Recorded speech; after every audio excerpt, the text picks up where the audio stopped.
আলেম ওলামাদেরকেই দেখেন যে আলেম ওলামারা কেমন করছে, বাংলাদেশের আলেম ওলামারা কেমন করছে স্টেজে বক্তব্যে, তাহলে আপনি বুঝবেন যে এটা জাতিগত গোলামির কারণে এখনো আমরা ছোট লোক আছি, স্বাভাবিক স্বাধীন হিসেবে আত্মমর্যাদা আত্মসম্মান নিয়ে বড় হতে পারিনি। আর 70 বছর হচ্ছে স্বাধীন হওয়া, ওই গোলামির নেচার এখনো চেঞ্জ করতে পারিনি। না হলে পৃথিবীতে যারা কোনোদিন গোলামি বরণ করেনি তাদের চরিত্র দেখে আসেন। আফগানিস্তান না ব্রিটিশের গোলামি বরণ করেছে, না রাশিয়ার গোলামি বরণ করেছে, না আমেরিকার গোলামি বরণ করেছে, একদিনের জন্য নয়, এক সেকেন্ডের জন্য নয়। ফলত আফগানিস্তানের বেশিরভাগ মুসলমান টিকে আছে তাদের জন্মগত সততার উপর, জন্মগত ন্যায়পরায়ণতার উপর। মজাক করেও যদি কোনো পাঠানকে বলেন কাল দুপুরে আপনার বাড়িতে আসব, আর যদি কথা দিয়ে কথা না রাখেন তা আপনাকে গুলি করে উড়িয়ে দিবে, এই রকম ওরা কথা দিয়ে কথা রাখা মানুষ। মজাক করে বললেও কথা দিয়ে কথা রাখবে, কেননা ওরা কোনোদিন গোলামি বরণ করেনি। ফলত জন্মগত সততার উপর টিকে আছে, জন্মগত আমানতদারিতার উপর টিকে আছে, ন্যায়পরায়ণতার উপর টিকে আছে, যেটার উপর মুসলমানদের থাকার কথা ছিল।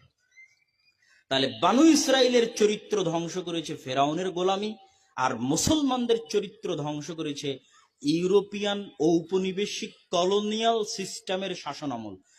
আজকের সারা বিশ্বের মুসলমানেরা যেখানে যে কষ্টে আছে তার কোথাও না কোথাও 200, 250, 300 বছরের ইউরোপের কলোনিয়াল সিস্টেম দায়ী।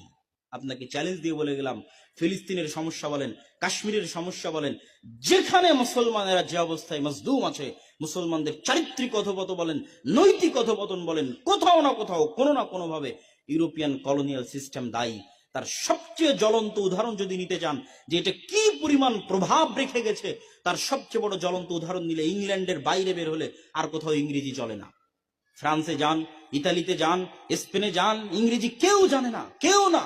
আরে বিমানবন্দরে দায়িত্ব পালন করা, ইন্টারন্যাশনাল এয়ারপোর্টে দায়িত্ব পালন করা দায়িত্বশীলেরা পর্যন্ত ইংরেজি জানে না, ওরা ইংরেজি শিখাকে অপমান মনে করে। তো আপনি ইউরোপ ঘুরলে হতবাক হবেন যে কোথায় আসলাম, এরা ইংরেজি জানে না। একমাত্র 2-1টা কান্ট্রি যাদের নেটিভ ল্যাঙ্গুয়েজ হচ্ছে ইংরেজি, যেমন ইংল্যান্ডের মতো, তারা মাত্র ইংরেজি জানে। আর আমরা যে ইংরেজি শিখার জন্য জীবন দিয়ে দিচ্ছি, আমরা গোলাম ছিলাম, আছি, আর যতদিন ওই ন্যায়পরায়ণতা সততার মাপকাঠিতে না টিকতে পারবো ততদিন গোলাম থাকবো। গোলাম ছিলাম, গোলাম আছি।